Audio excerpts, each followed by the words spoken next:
തിരുവനന്തപുരം ജില്ലയിലെ കാട്ടാക്കട പൂഴനാട് സ്വദേശിയും Poojappura central jail deputy prison ഓഫീസറുമായിരുന്ന AR അരുണിന്റെ അവയവങ്ങൾ ഇനി 6 പേരിൽ തുടിക്കും. കോട്ടയം മെഡിക്കൽ കോളേജിൽ വെച്ച് മസ്തിഷ്ക മരണം സംഭവിച്ച അരുണിന്റെ അവയവങ്ങൾ ബന്ധുക്കളുടെ സമ്മതപ്രകാരമാണ് വിവിധ ആളുകൾക്ക് നൽകിയത്. തിരുവനന്തപുരം പൂജപ്പുര സെൻട്രൽ ജയിലിലെ ഡോഗ് സ്ക്വാഡിൻ്റെ ചുമതലയുള്ള ഡെപ്യൂട്ടി പ്രിസൺ ഓഫീസറായിരുന്ന അനീഷ് AR ശബരിമല ദർശനം കഴിഞ്ഞ് മടങ്ങുമ്പോഴാണ് ആരോഗ്യപ്രശ്നം ഉണ്ടാകുകയും തുടർന്ന് ചികിത്സ തേടുകയും പക്ഷേ മസ്തിഷ്ക മരണം സംഭവിക്കുകയുമായിരുന്നു. എന്നാൽ അദ്ദേഹത്തിൻ്റെ അവയവങ്ങൾ അത് 7 പേർക്കാണ് 9 അവയവങ്ങളുടെ ജീവൻ നൽകുന്നത്. അദ്ദേഹത്തിൻ്റെ സഹോദരി അടക്കം നമ്മോടൊപ്പം ചേരുന്നു. അതെ, ഞങ്ങളിലൂടെ അവൻ്റെ ഒരു ആഗ്രഹം ഞങ്ങൾ സാധിച്ചു കൊടുത്തു.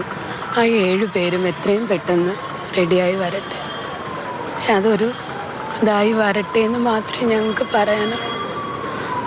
അവൻ അങ്ങനെ ആയിരുന്നു. അവനിലൂടെ 7 പേര് ജീവിക്കട്ടെ, 7 പേരുടെ കുടുംബവും സന്തോഷമായി ജീവിക്കട്ടെ. ഒരു ജീവൻ നഷ്ടപ്പെടുന്നതിൻ്റെ വേദന ഞങ്ങൾ അറിഞ്ഞതാണ്.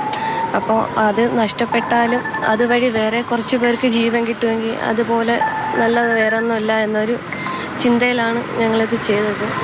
അപ്പോൾ 7 പേര് അവർ ജീവിതത്തിലേക്ക് മടങ്ങി വരുന്നു. എന്തായാലും ഞങ്ങളുടെ സഹോദരവും പോയി, 7 പേര് മടങ്ങി വരുന്നത് ഞങ്ങൾക്ക് സന്തോഷമാണ്. അതുകൊണ്ട് ചെയ്യുന്നത് മുമ്പേ ഞങ്ങളോട് പറഞ്ഞിട്ടുണ്ടായിരുന്നു, അവന് താല്പര്യമുണ്ടായിരുന്നു. അപ്പോൾ അങ്ങനെ അവൻ്റെ ആഗ്രഹം ഞങ്ങൾ സാധിച്ചു കൊടുത്തു.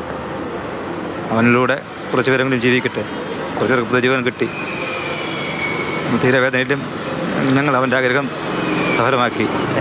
കൈ ഉൾപ്പെടെ പോയപ്പോൾ ആദ്യം ഒരു പ്രയാസം ഉണ്ടായിരുന്നു. എന്നാലും ഞങ്ങൾക്ക് നാളെ ഒരു കൈ ചെന്ന് പിടിക്കാമല്ലോ, ആ കൈ കാരണം വേറൊരാൾക്ക് അധ്വാനിച്ച് ജീവിക്കാമല്ലോ എന്നൊരു ചിന്ത. അതാണ് ഞങ്ങൾ എല്ലാം സമ്മതിച്ചത്.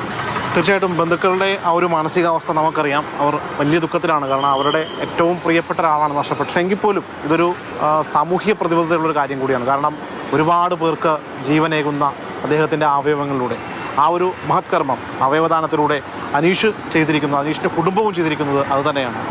ജോബിൻ തേക്കടിക്കൊപ്പം ശ്യാമപ്രസാദ് ഉത്തമൻ, മാതൃഭൂമി ന്യൂസ്, കോട്ടയം.